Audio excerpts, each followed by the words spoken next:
Alicia, how are you doing today? Hey Linda, it's good to hear from you. You too. I am really excited about the show that we have coming up. Yeah. And I really wanted to ask you a few questions about your work as we get ready for Ingrained at the Georgetown Art Center Yeah. in July. Cool. I know that we all have very different practices and styles, so that's one of the really neat things about this show, that I'm excited to see everybody else's work all next to each other. Yeah. And I was wondering, for your work, just where do you find your inspiration? Do you go out looking for it, or does it just happen?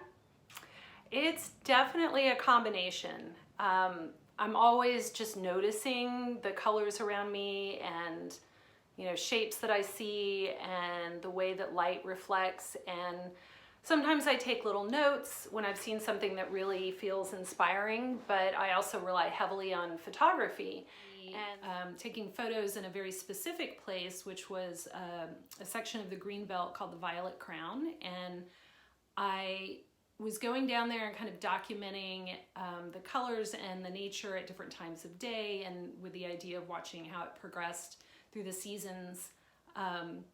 That started before the quarantine, and so I've had to kind of stop being out there regularly, and now I'm just kind of stepping back and looking more at the photos I took. And one of the reasons I was drawn to that space is I love the name. It's a color, but it also has a history tied to it. The Violet Crown is something that's tied to Austin, and it's about the way that the light reflects through the dusty atmosphere and creates this kind of violet color in the sky. And historically, you can go back to other times, other cities that have had that same kind of phenomenon happening. And so I find that really interesting, the way that spaces can be tied together by the colors that nature creates. Wow, I had no idea about that. Yeah, it's really cool. Right.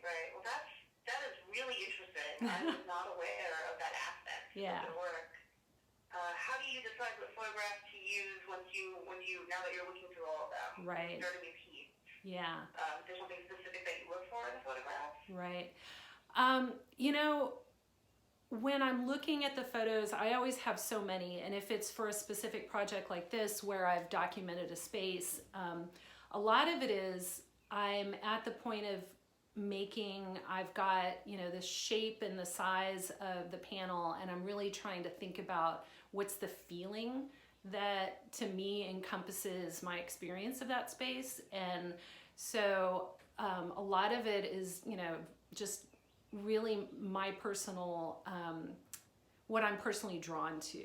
And so I'll look at what kind of colors are coming out that I think capture a feeling that I want to convey, or if there's like certain points of reflected light that I really want to bring out into the painting. So for like the Violet Crown, I really want to get that sense of it's this natural space that's open to anyone who wants to go there, but you often feel really isolated in a good way. The trails really meander, and there could be other people out there, but you don't always see them. And I just feel like it's a really lovely place for that sense of self-reflection and solitude that I think a lot of us crave here in Austin, especially in our green spaces. So when I'm looking at the images, I'm really trying to just get to what are the colors that excite me.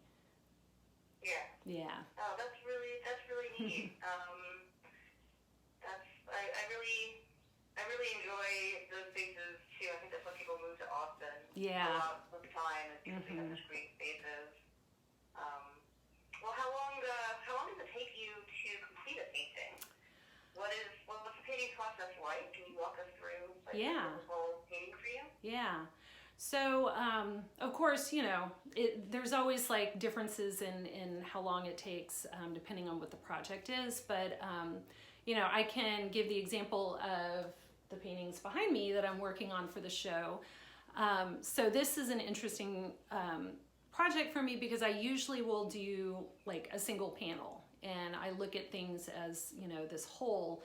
And I had decided I wanted to create a painting that was in multiple parts. And this one specifically is 47 small panels. And I have been working on the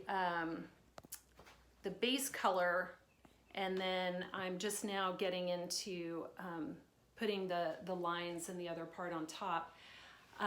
So just to get that base color, I start with the acrylic paint, and I'm wetting down the wood panel, and that helps the pigment colors kind of seep into it, and then the paint is acting like a stain.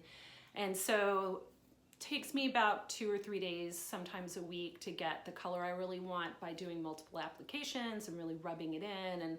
And then once I have that, and a lot of times, especially on these wood panels, as you can see, I'm trying to bring out the wood grain and just really let that remain part of the work. And then I seal that, and then I start painting on top. And so I use lots of masking tape, got some right here, and I will mask off 2 sides and then paint the space in the middle. And so all of the lines that I have on my paintings, even the ones that are really curving, I use masking tape because I want to control where the paint's going. And for me, that's what I've come to as the way to do that. And then, very impressed with the curve that you got. yeah, thank you. Honestly, with paint. Yeah, I've been doing it for quite a few years. And so I look at the images as I'm working, because that's a way for me to pull out specific colors, and also think about the shapes that are in the images. So for example, if there's a lake that's got those ripples on it, I'm maybe trying to capture some of that reflective light and the shape of the ripples. And if there's, plants like a cactus, I might be trying to capture some of the shape of the plant, like the cactus part itself, but then also the flowers on there. And so I'm looking at the lines that the forms are making, or the shapes of branches, and not trying to actively recreate them, but get sort of that feeling of them. And it's interesting to me how even just the way something moves, it leaves like this memory of itself. And so the way that a branch might sway, I'll try to get like that sort of flowing movement of the branch. And so then I'm using the tape, and I'm trying to control the line, and that process, it's just one of those, it's either happening quickly or it's not. And so it could take a few weeks, it could take a few months. But yeah, I just keep going until it's done. That's a really, I find that a really fascinating concept, the notion of like what we can control and what we cannot control, and sort of like guiding and how we sort of like mold nature to a certain extent, and like in the ways that we can and the ways that we cannot. Yeah. And on that note, how does the wood material change how you paint? Have you ever thought about using another type of material besides wood or canvas? I have, and I've played with different things, and it's interesting, this quarantine is kind of